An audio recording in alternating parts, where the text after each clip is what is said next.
Pesantren Awabin, Abah belum tidur ya? Tanya Nyai Haji Laila, melihat suaminya yang baru saja pulang dari tempat pengajian pesantren. Sambil mengaduk jahe hangat untuk Abah Haji, ia berdiri dan melihat kantung mata yang menghitam. Tanda ia terjaga semalaman, terutama setelah malam yang menggemparkan pesantren. Ucap Pak Kiai santai sambil duduk tak menjawab pertanyaan istrinya. Tentu, ia tak bisa tidur. Tidak setelah kejadian semalam yang membuat Dharma tertusuk dan Roy terluka lengannya. Juga saat anak-anak muridnya mengetahui rahasia di balik tindakan Ustadz Ujang selama ini. Biarlah para ustadz dan santrinya mengetahui sendiri kenapa alasannya. Ia juga tak mau membuat heboh anak-anak muridnya. Juga Dharma. Sekarang mereka sudah tahu alasannya. Permasalahan waktu memang. Sebagai seorang kiai yang berilmu tinggi, tentu Abah Haji berharap setelah ia menceritakan kisah itu, murid-muridnya yang terdiri dari para ustadz senior juga, Roy bisa berpikir bijak sepertinya. Karena mereka tahu ada alasan di balik tindakan Ustadz Ujang itu. Meski mereka kaget dan memutuskan untuk mengusir Ujang. Suasana masih sangat panas subuh itu juga. Heboh, hingga bingar, dan banyak yang tak percaya. Namun memang itu kenyataannya.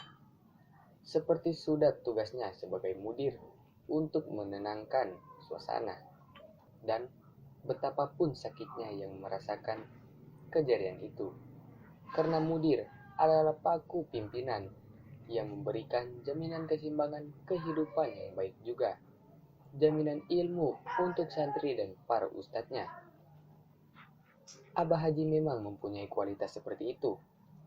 Mulai berdatangan bantuan dan simpati masyarakat sekitar, juga dari pesantren-pesantren yang lain.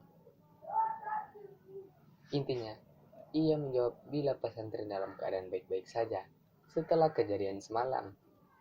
Ada banyak pertanyaan saat Ustadz Ujang malam itu juga memutuskan untuk meninggalkan pesantren.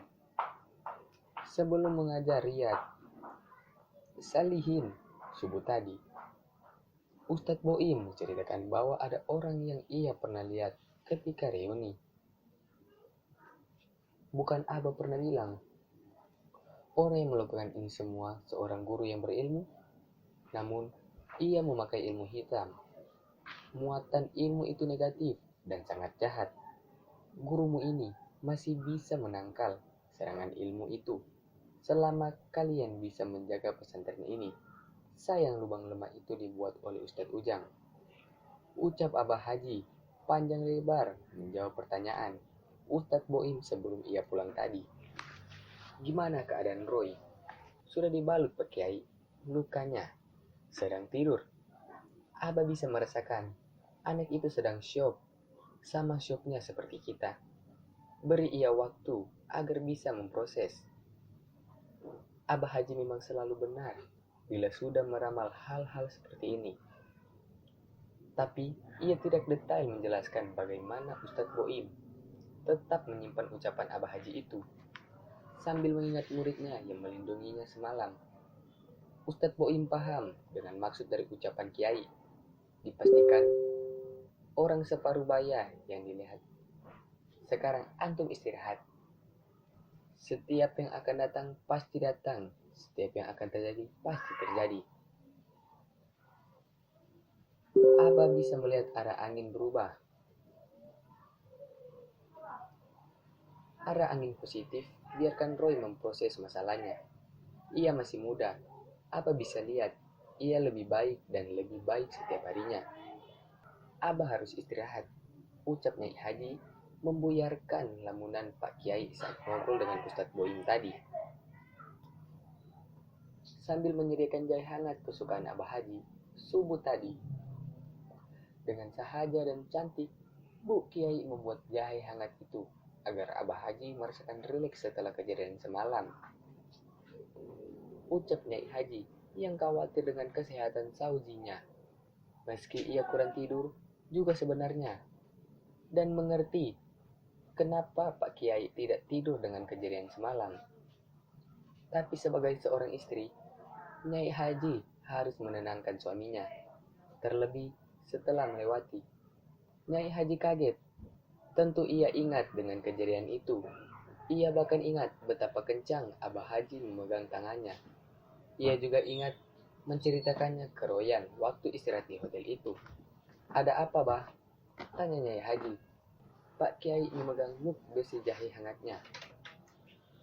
Orang itu. Abah yakin? Tanya istri Kiai. Itu memakai terusan warna abu-abu yang cantik. Yakin? Abah juga bisa merasakannya. Yakin? Ucap Pak Kiai menaruh muk besi itu sambil mengusap dadanya. Nyai Haji tahu bila Abah Haji mengetes ilmunya. Nyai Haji duduk di sebelah kursi suaminya yang membuat terusan itu semakin ketat. Sajian mata langganan para lelaki yang bukan muhrimnya bila sudah melihat Nyai Haji seperti lupa starta sosial bahwa ia seorang istri Kiai dihormati banyak orang. Untungnya ia cuma berdua dengan Pak Kiai sekarang. Pantes Abah bisa ngeliat waktu itu, ucap Nyai Haji. Dan ia juga ingat menceritakan hal ini ke Rohyan. Sopan sekali ia melihat cetakan istri Kiai. Merasa aman, mungkin karena tidak bisa jenguk Kasyafa, suaminya. Satu-satunya alasan kenapa ia mau menceritakan ke Roy, karena posisi pemuda itu sekarang. Oke guys, terima kasih karena sudah membaca novel kami. Jangan lupa tekan tombol subscribe dan lonceng notifikasi agar kita lebih semangat lagi membuat novel-novel berikutnya.